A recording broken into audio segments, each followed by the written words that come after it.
What's up, everybody? Welcome to another Word on a Wednesday. We try to share you a word of encouragement from the Word of God in the middle of your week. It's hump day. Let's keep it moving, all right? Let's encourage you this week. Keep enjoying the week that God has for you. All right, I've been reading a Proverbs a day from my little book of Proverbs. So yesterday, these two verses stuck out to me. I've always liked these, and I got a little illustration to maybe help make it make sense to you in your life. So chapter 11, Proverbs, verse 24 and 25 says this: one person gives freely, yet gains even more.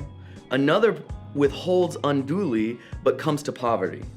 A generous person will prosper. Whoever refreshes others will be refreshed. A generous person will prosper. Whoever refreshes others will be refreshed. And I love the beginning of that. A person who gives freely gains even more. I love this picture. I saw a kind of a little word picture of this a long time ago about this idea of having an open or closed fist with God. And initially we think of money, right? Initially we think of money that we have. And a lot of people, when they get money and earn money, it's like, it's my money, right? It's my money. I don't want to be generous. But generosity actually has this really cool return blessing on it. When we are open-handed with God, meaning that we're willing to share our income, our finance, our resources with God and with other people, and we are generous with what God has given us, it allows us to receive refreshing, receive blessing, receive back. So if we're closed fist, yes, we'll hold on to what we have. We might be able to store onto it and hold on to it well, but we won't be able to get more. You can't put more money in a closed fist. So I love this picture of it when we have an open hand. When we are generous with others, we will prosper. We refresh others, we will be refreshed. And I think about that with God and with other people. But it's not just about money. I think it's about our time. Like with our time, if we're stingy and it's all about us and it's just holding on to all the time we have, then we're not allowing other people to pour time into us. When we're open with our time and say, how can I use my time to love God and to love other people? Then when we do that, I do believe that other people will use their time to love us.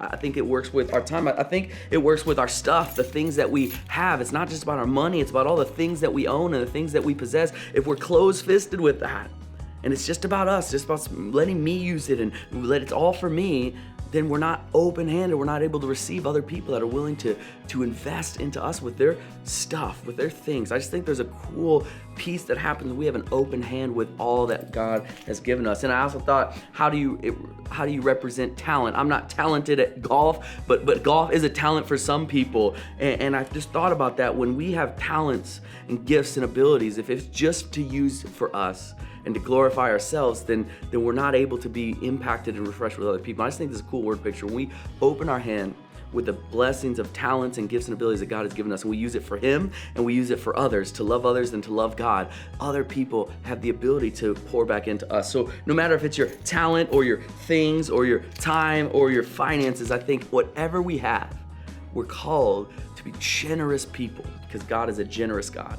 And when we're generous with our stuff, with God and with others, those who refresh others will be refreshed, and the generous person will prosper. That word means to succeed or to flourish. And I just believe there's something really powerful and cool about that. So my encouragement to you this week is to think about the stuff that you have, the things that you own, the talents that you have, all the time that you have, the money that you have, and think about, how can I use this to love God and love others and be open-handed, be generous with all that He's given me to other people and to Him, and watch how refreshing comes back at you. Blessing comes back at you. Those who refresh others will be refreshed. Be encouraged this week, be challenged this week to be generous people, and have a great week. Enjoy your day. Thanks. We'll see you next week.